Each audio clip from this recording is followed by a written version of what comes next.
প্রিয় মানুষকে সারপ্রাইজ দিতে না খুবই ভালো লাগে আমার। আপনাদের কেমন লাগে বলেন তো? ভাই রে ভাই, সারপ্রাইজ দিতে গিয়ে যে সারপ্রাইজের আগেই সব কিছু ফাঁস হয়ে যাবে সেটা কখনো ভাবিনি। হে গাইস, আসসালামু আলাইকুম। কেমন আছেন সবাই? আশা করছি সবাই খুব ভালো আছেন। আলহামদুলিল্লাহ, আমরাও ভালো আছি। তো আমি যখন ভিডিওটা করছিলাম তখন মারজানের পাপা জানে না, যেহেতু সারপ্রাইজ গিফটটা মোর্শেদকে দিব, সেই জন্য আমি অন্য রুমে এসে ইন্ট্রোটা দিচ্ছিলাম। কিন্তু পরে ভাবলাম ইন্ট্রো ওভাবে না দিয়ে আমি আবার ভয়েস ওভার দেই, তাই আবার ভয়েস ওভার দেয়া। তো অনেক দিন যাবতই ভাবছিলাম আমি আমার ভিডিও মেকিংয়ের জন্য আইফোন নিব। তো পরে আইফোনটা আমার নেওয়া হয়নি। তো মোর্শেদ, আপনারা তো কয়দিন আগে দেখলেনই, সে একটা মোবাইল নিয়েছে, যে মোবাইলটা তার প্রয়োজন বেশি ছিল, কিন্তু পরবর্তীতে সে দেখলো যে না, আমার ভিডিওর জন্যই সেটা খুব বেশি প্রয়োজন, তাই সেটা সে আমাকে দিয়ে দিয়েছে। এখন আমি ভাবলাম তাহলে তাকেও একটা সারপ্রাইজ দেওয়া যাক। তো কি সারপ্রাইজ দেওয়া যায় সেটা ভাবতে ভাবতে আমি আবার ভাবলাম তাহলে তাকেই আমার একটা ফোন দেওয়া যাক।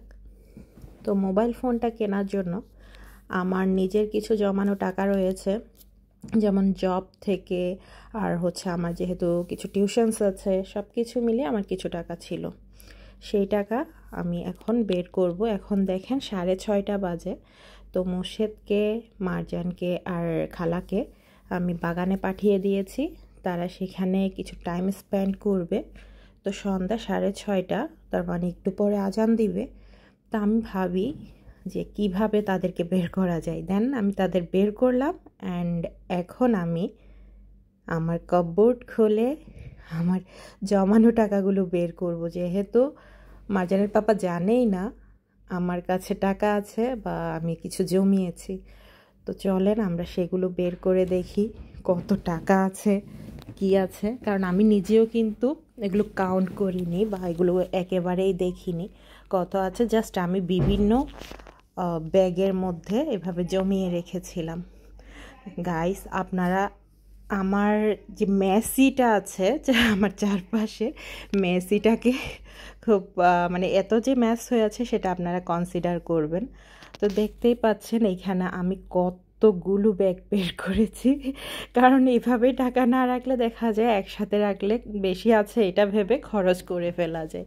তাই আমি ব্যাগ থেকে ব্যাগ, একটার পর একটা ব্যাগে এভাবে টাকা রেখেছিলাম, কারণ কিছু টাকা জমানোও লাগে, এভাবে যেন প্রিয়জনকে, প্রিয় মানুষকে সারপ্রাইজ দিতে পারি। তো আমি আপনাদের দেখাই, এতগুলো ব্যাগ আপনাদেরকে দেখানোর জন্য সরি, আপনারা এটাও কনসিডার করবেন। আর আমার বললাম তো, আমার ব্যাকগ্রাউন্ডগুলোকে আপনারা কনসিডার করবেন, কারণ খুব মেসি হয়ে আছে। আর এটা আমি খুব ইনস্ট্যান্ট ভিডিওটা করছি, কোনো ধরনের মানে ক্লিনিং বা একদম অর্গানাইজড করে করিনি, এই জন্য। তো চলেন আমি আস্তে আস্তে ব্যাগ বের করি আর ব্যাগ থেকে খুলে খুলে দেখি কত টাকা আছে। তো এখানে আমার পক্ষে তো সম্ভব না একা হাতে মোবাইল ধরা প্লাস আবার ভিডিও করে টাকাগুলো গোনা, তাই আমি আস্তে আস্তে করছি। তো যেহেতু মোর্শেদ নাই, তো আমি ওভাবেই করছি। তো আমি ব্যাগগুলোও সরিয়ে ফেলেছি, টাকাও সব বের করে নিয়েছি। এইখানে আমি অলরেডি দেখাচ্ছি আপনাদের কত টাকা আছে। এই যে এখানে ব্যাগের ভিতরে কিছু, তারপরে আমি অন্যান্য ব্যাগ ঘেটে যা বের করেছি সেগুলোই দেখেন। তো এগুলো সব আমার জমানো টাকা, আমার নিজের টাকা। তো মোর্শেদকে আমি এই সারপ্রাইজটা দিব, এই জন্য আমি কিন্তু অনেক অনেক হ্যাপি। তো আমি এখানে গুনছিলাম, তো দেখেন আমি 1000, 2000 এভাবে করেই গুনছিলাম। তো গাইস, এখানে 2000, 3000 গুনলেও সব মিলিয়ে কিন্তু আমার আলহামদুলিল্লাহ এখানে 9000 রিয়াল ছিল, আলহামদুলিল্লাহ। তো আমি একটা খুব ভালো ব্র্যান্ডের একটা মোবাইল গিফট করতে পারবো ইনশাআল্লাহ। তো যেই ভাবা সেই কাজ। তো চলেন কী কী নিচ্ছি এবার আমরা সেটা দেখে নিই। মোর্শেদরা এখনও নিচে থেকে আসেনি, একটু পরে কিন্তু চলে আসবে, যেহেতু মাগরিবের আজান দিবে, নামাজ পড়ব, আর ওকে কোনোভাবে বুঝিয়ে বের করে নিতে হবে, কারণ সে এখনও জানে না আমরা কোথায় যাব, কি করব, বা তাকে কি সারপ্রাইজ দিব, সে কিচ্ছু জানে না। আমি টাকাটা গুনছিলাম, কারণ কিছু ভাঙতি টাকাও ছিল, সব মিলিয়েই যেহেতু আমার টাকা, এই জন্য হচ্ছে আমার এখানে এভাবে গোনা। তা আমি কোনো ধরনের কোনো ভিডিও বা কোনো ধরনের ক্লিপ আমি এখানে ডিলিট করে দেইনি, সবগুলোই আমি রাখার চেষ্টা করেছি। জাস্ট আমি আমার অরিজিনাল যে ভয়েসটা ছিল সেটা আমি রাখিনি, কারণ হচ্ছে তখন একটু বিভিন্ন ধরনের সাউন্ড ছিল, যেমন আমাদের পাশে কনস্ট্রাকশনের কাজ চলছে, সেগুলো সাউন্ড ছিল, এই জন্য আমি রাখিনি। তো এনিওয়ে, তো আমার এখানে সব টাকা গোনা শেষ, বাট আমি ভেবে নিয়েছি আমি 5,000-এর মধ্যে একটা ভালো মোবাইল গিফট করব, কিন্তু কোন ধরনের মোবাইল দিব সেটা এখনও ভাবিনি। যেহেতু মানে আমার মনে আছে একবার আইফোন, আবার চিন্তা করছি যেহেতু আমাদের S23টা খুব ভালো কাজ করছে, তো সেটা দিব কি না, সেম ব্র্যান্ডটাই নিব কি না, সেজন্য ভাবতে ভাবতে আমি জাস্ট 5,000 টাকার সাথে নিলাম। আর কিছু খুচরো তো রয়েছে, সেই খুচরো তো নিতেই হবে, খুচরো টাকা না নিলে তো আর হয় না, সেই জন্য নেয়া। তো এগুলো সব আমি এখন ভাঁজ করে নিব, সুন্দর করে ভাঁজ করে, আর যেগুলো হচ্ছে একদম গোটা নোট সেগুলোই আমি সাথে নিয়েছি, আর অল্প স্বল্প কিছু ভাঙতি টাকা নিয়েছি। তো ভাঙতিগুলো আর এগুলো নিয়ে আমরা চলে যাব হচ্ছে লুলু শপিং মলে, কারণ লুলুতে হচ্ছে মোবাইলের জন্য ভালো একটা মল, যেখান থেকে আমরা নিতে পারি, বিশ্বাস করতে পারি।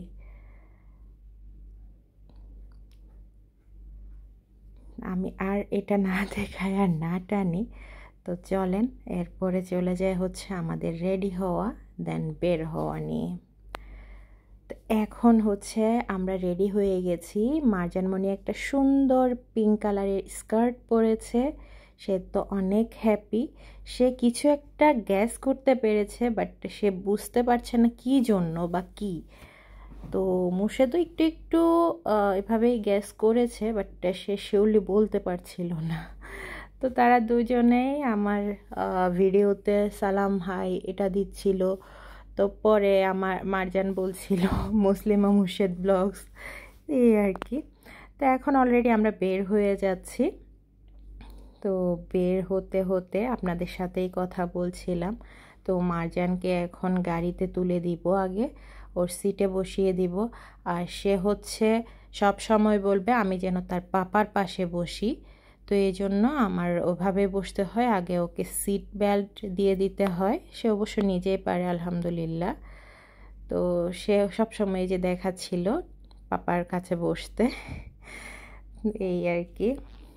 তো এগুলোর পরে আমরা সোজা চলে যাচ্ছি হচ্ছে লুলুতে। আর মানুষ, এই যে দেখেন আমরা লুলুর পার্কিংয়ে গাড়ি পার্ক করেছি, এত মানুষ কি করে যে হয় আমি জানি না, মানে পার্কিং একটাও খালি ছিল না, অনেক কষ্টে একটা পেয়েছি। তো এতগুলো ভিডিও করা হয়নি, যেহেতু এগুলো লং হয়ে গেলে আপনাদেরই অনেক বদার লাগতে পারে, এটার জন্য। তো আমরা এখন হেঁটে হেঁটে লুলুর ভিতরে ঢুকবো। তো ওখানে কিছু গাড়ি বের হচ্ছে, কিছু গাড়ি ঢুকছে, এই জন্য একটু আমাদের এখানে বাধার সৃষ্টি হয়েছে। তো আমরা দাঁড়িয়েছিলাম, আর হচ্ছে মোবাইলের ওখানে কোনোভাবেই কিন্তু ভিডিও করা যায় না, তাই আমি তেমন একটা ভিডিও করতে পারিনি, কিন্তু যতটুকু করেছি সেখানেই দেখুন মানুষের এত ক্রাউড, হাই হাই, মানে ক্রাউডের জন্য ওখানে যে দাঁড়াবো সেই সুযোগটা নাই, মানে এই গরমেও কেমনে মানুষ যায়। তো এই যে সব কিছু ঘুরে ফিরে ঠিকই সিদ্ধান্ত নিলাম আইফোন দিব। তো আইফোনটাই নিয়ে নিলাম 15 Pro Max। তো ওটার একটা অফার ছিল, অফারে হচ্ছে 4,089 রিয়াল ছিল, আর হচ্ছে এর বাইরে অ্যাডাপ্টার, তারপর হচ্ছে প্রোটেক্টর এগুলো সব কিছু ছিল, বাট আমরা অ্যাডাপ্টারটা ওখানে পাইনি দেখে ওটা স্কিপ করে গেছি। ওটা আমরা পরবর্তীতে একদিন পরে গিয়ে নিয়ে এসেছি। এখন মারজান হচ্ছে সেটা খোলার জন্য কান্নাকাটি করছিল, সেই খুলবে। তো মুর্শেদা তো অনেক বেশি সারপ্রাইজড এটা পেয়ে, তো মারজানও অনেক হ্যাপি। তো মারজান খুলে দিচ্ছিল, আর ওখানে মার্চেন্টাইজাররা ছিল, তার মধ্যে যিনি আমাদেরকে এতক্ষণ ধরে হেল্প করছিলেন বিভিন্নভাবে। তো উনি এটা খুলে সেটিংটা করে দিয়েছেন। সেটিং মিনস জাস্ট প্রোটেক্টর লাগিয়ে দিয়েছেন। তো এর বাইরে হচ্ছে আমাদের উনি আবার বললেন একটা নাকি ক্যামেরার লেন্সের জন্য একটা আলাদা প্রোটেক্টর পাওয়া যায়, তো সেই প্রোটেক্টরটা নিতে। দেন মোর্শেদ আবার গেল সেটার জন্য পে করতে। ওটা পে না করলে তো উনি সেটা লাগাতে পারবেন না, তাই চলে গেল মোর্শেদ হচ্ছে প্রোটেক্টরের জন্য পে করতে। এই যে উনি লাগিয়ে দিচ্ছেন। আর মারজান তো সব দেখছিল কিভাবে করতে হয়, আর সে মোবাইলটা অন করেছে, সে অনেক হ্যাপি। আর সেখানে সে দেখতে পাচ্ছে একটা অ্যাপল, সে বলছিল এটা অ্যাপল, তো সে অনেক হ্যাপি। তো আমিও হ্যাপি, খুব খুব বেশি হ্যাপি, কারণ হচ্ছে আমি আমার প্রিয় মানুষটাকে একটা প্রেশাস গিফট করতে পেরেছি। তো মুর্শেদ এখানে মোবাইলটা নিয়ে থ্যাঙ্কস জানাচ্ছে আমাকে। আর পরে মারজান বলছে আমার জন্য কিছু কিনতে হবে। দেন ওর জন্য হচ্ছে একটা ওয়াটার গান কিনেছি, যেটার ভিডিও ক্লিপ আমার করা হয় নাই সামহাও। তো ওর হাতেও সেটা ছিল অবশ্য। তো পরে বাসায় এসেও আর এনার্জি ছিল না, কারণ ওখানে জাস্ট এই একটা মোবাইল কিনতে আমাদের 2 থেকে 3 ঘন্টা চলে গেছে, কারণ এত বেশি ক্রাউড। আর হচ্ছে কিউ ছিল, যখন আমাদের পেমেন্ট দেওয়ার টাইম ছিল তখন দেখা গেছে ওখানে অনেকেই কিনছিল। আর ইলেকট্রিকের বা এরকম ইলেকট্রনিক্স জিনিসগুলো কিনতে গেলে না অনেক বেশি ওখানে কিউ থাকে, তো ওখানে কিউতে দাঁড়িয়েই করতে হয়, তো যার কারণেই আমাদের লেট হলো। তো এনিওয়ে আমরা এরপর বাসায় চলে আসলাম। বাসায় আসার পর আমি একটু আপনাদের সাথে এই জিনিসটাই শেয়ার করলাম। তো থ্যাংক ইউ সো মাচ, আল্লাহ হাফেজ।